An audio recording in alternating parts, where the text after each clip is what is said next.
I pulled out some money and handed it over. With what looked like some reluctance, she undressed. When she was naked, she came and stood beside me. She took my hand and ran it up over her abdomen and breasts. The belly was rounded and there were small fat deposits above the hips. The lumpy navel had been botched by the obstetrician. Her skin was smooth, and there was a look of concentration in her eyes, not kindness or concern, more a sort of junior employee focus. I felt extremely tired and wanted to close my eyes. At the same time, I felt an obligation to this woman. It seemed we were joined in this thing now, for better or for worse. After the breasts, I touched the plated sternum, and then the clavicle. As I did so, I wondered how my fingers felt to her. When you run your hand across another's skin, is it merely your intention that distinguishes a lover's heat from a doctor's care? What this girl presumably felt was neither of those things, but a simple friction of skin on skin. I stood up and took off my clothes, placing them on a chair. With Annalisa, such movements were made in a literally tearing rush. I used to panic that I would never sate myself on her.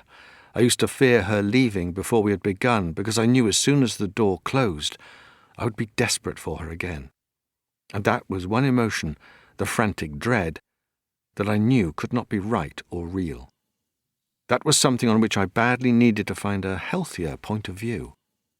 There was a mirror in Hoffman's spare room that gave me the reflection of an aging man copulating with a stranger. Here was the zoological comedy I craved as I watched white skin collide with brown. My ugly face flushed, her head down and rear extended. This was the rude comedy of manners I saw in other people's lives, and I smacked her rump in satisfaction. I pressed her to stay for tea or beer afterwards to gloss the exchange with some civility. She told me she lived in Queens and worked part-time in a shoe shop.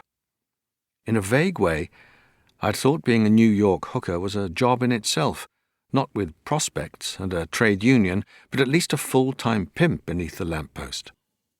She seemed reluctant to tell me more, for fear, maybe, of breaking the illusion of glamour. I guess she didn't want me to think of her as someone who would go to the storeroom to fetch a size 7 brogue. A few minutes later, she was spread-eagled on the rug by Hoffman's fireplace, intent on a repeat. I felt reluctant to start again, but I didn't want to deny her the chance of earning more. My motive was not so different from the one that made me, at the end of the evening at the village hall, offer to dance with Paula Wood's mother. Courtesy, perhaps, or an ignorance of what women want. When it was done, I gave the girl another $20, which she folded into her purse with a nod of thanks. "What's that scar on your shoulder?" she said. "A bullet wound. A pistol." "How?" "You don't want to know." I fetched her coat and held it out to her. There was an awkwardness as she said goodbye. Was I to kiss her, and if so, how? She touched me on the cheek, then put her lips quickly to where her fingertips had been. It was in its way the most erotic moment that had passed between us. Alone again, I slumped down in the big armchair and looked out over Central Park. A few single women were running there, probably with cans of mace inside their tracksuits. There were no mothers with children, even at this middling hour of the day. A handful of men with Walkman headphones also loped round the paths. Assailants, vigilantes, hard to tell. But they didn't look like athletes. For all Mayor Koch's bumper stickers, no one loved New York in 1980. What was there to love in a city where, as you left the local bar, the doorman insisted you wait till he had the taxi hard up against the curb, door open, ready for the getaway? It was only 3 blocks over, but they had told me never to walk. After I'd showered in Hoffman's mother's bathroom, I poured another gin, went back to the living room and thought about the hooker. They say that when you sleep with someone, all their previous partners are in bed with you, but I've never felt that. And in any case, it would have had to be some bed to accommodate the back catalogue of a professional.